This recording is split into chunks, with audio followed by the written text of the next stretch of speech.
My obligatory caveat: this is a beta build us enthusiast chumps paid to test. I went in fully expecting jank and terrible balance, so I was actually pleasantly surprised by how well it plays. In fact, I recommend this game right now in its current unfinished state for the current price tag, and I would recommend it even if this was the version they released to the public at large. Although, of course, then I wouldn't be so forgiving in my criticisms. And it's a very simple reason, because holy crap, if you're into any card game, if you're into autobattlers or deck builders or even just board games, the Bazaar is going to grab you by the pussy and not let you go. I've actually come out the other side in my recommendation just now. Do not pick this up if you like the genres, because it will become a problem. Be sure you don't have anything important to do at home for the next 3 days. You're not going to get anything done. This game is that addictive. I've literally stayed up until 4 AM doing chain runs because stopping just wasn't in the cards.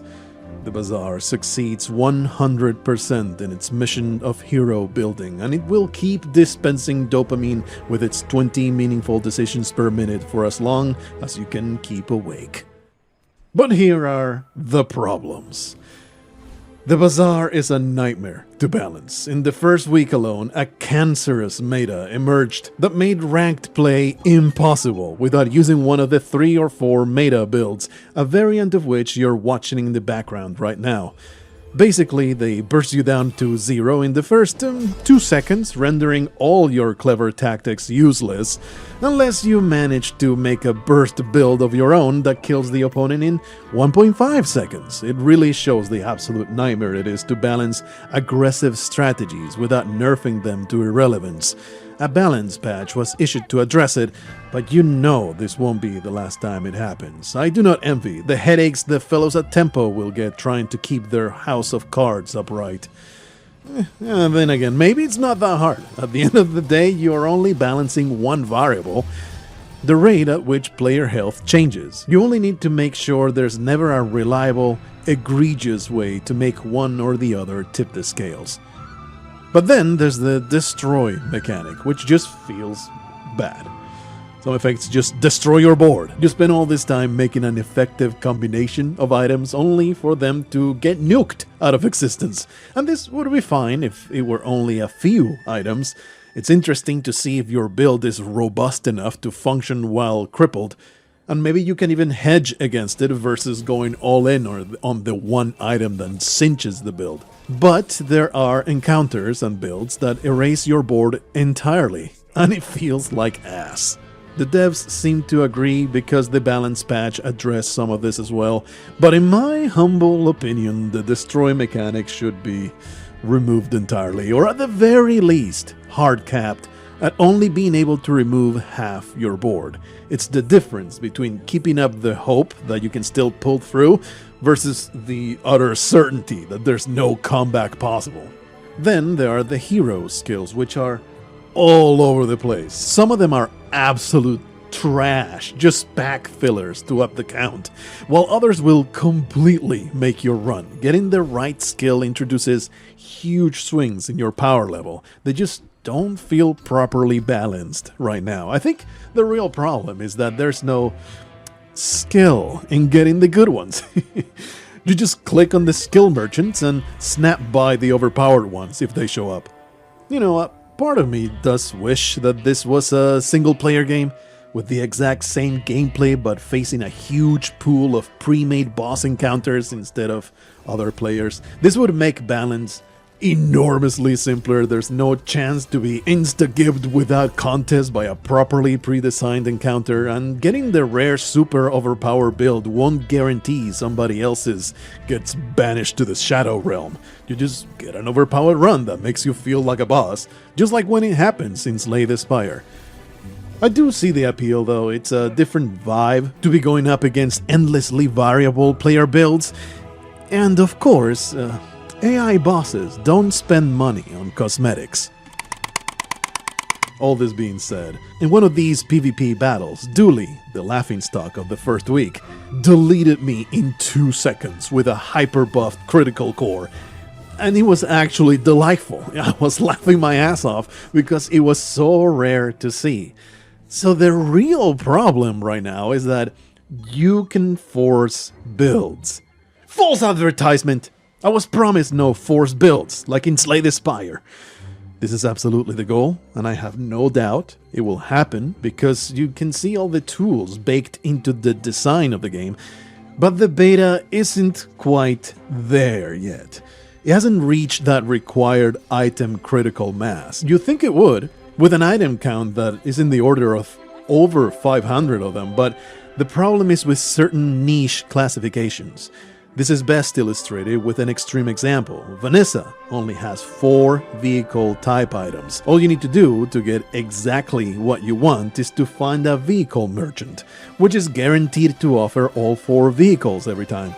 You're not guaranteed to find this merchant, that is true, but you're pretty damn likely when you're rolling for an encounter over 50 times every run. There are several item classes that have this problem, which means you can force certain oppressive builds reliably. This won't be an issue once the game has enough items, but the only way to solve it right now is to rework the way that these items are offered to the player. There are many features missing or incomplete. Not much to elaborate on this, it's a beta build and it focuses on the core gameplay without all the bells and whistles you might expect. There are a lot of placeholders to be found, most notably the black and white art.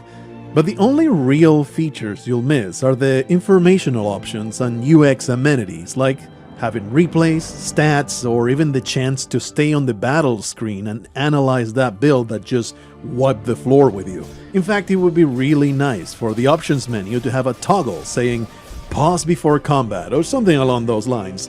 And that way you can look at a build before it starts spamming 30 effects per second. I have no doubt most of these will be added eventually, but they're not present yet. Then server issues. The server issues are par for the course for a new online release. It just seems standard procedure for these types of games to undergo such growing pains. The game resumes exactly where you left off whenever the server boots you though, so it's just mildly annoying in my experience. I see people complaining European servers are much worse off though, losing ranked play rewards and whatnot. You can see my earlier comment wishing this game were single player and add this problem to the argument. No need for stable servers when you're only fighting the computer.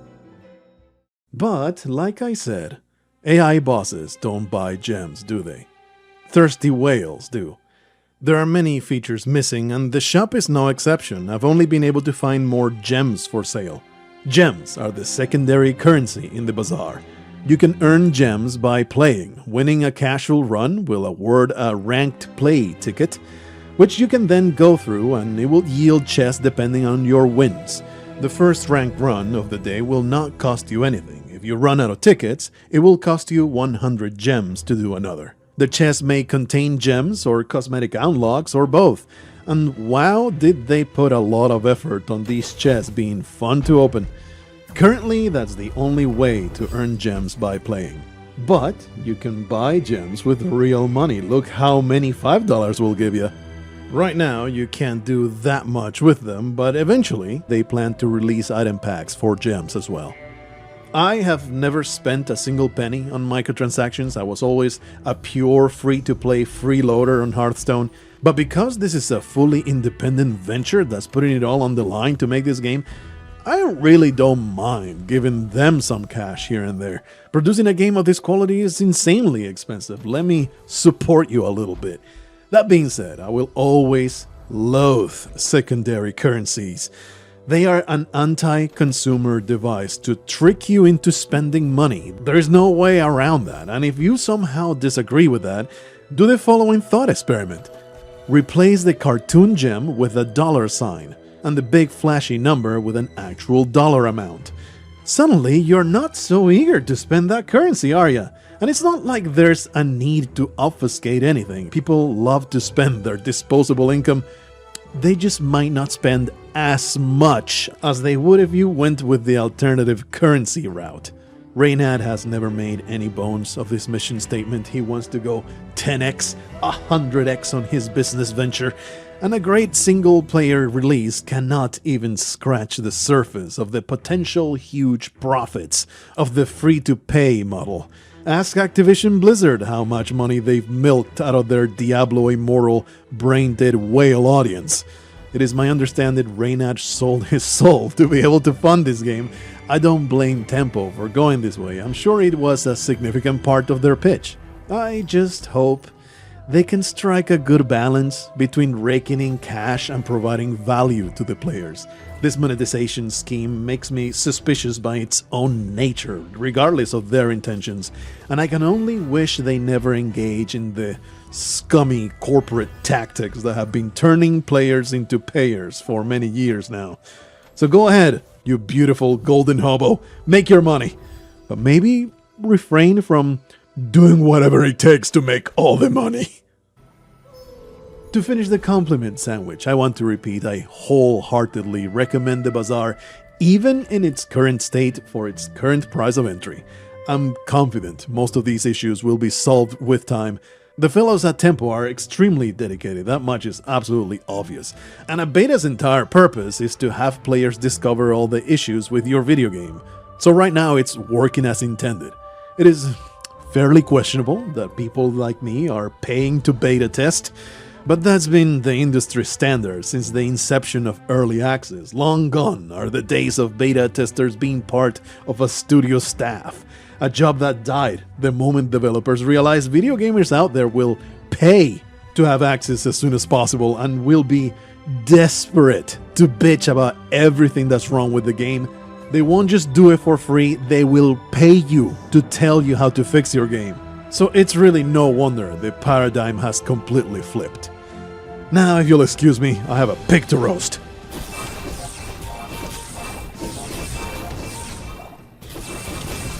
Next time I'll show you what I learned from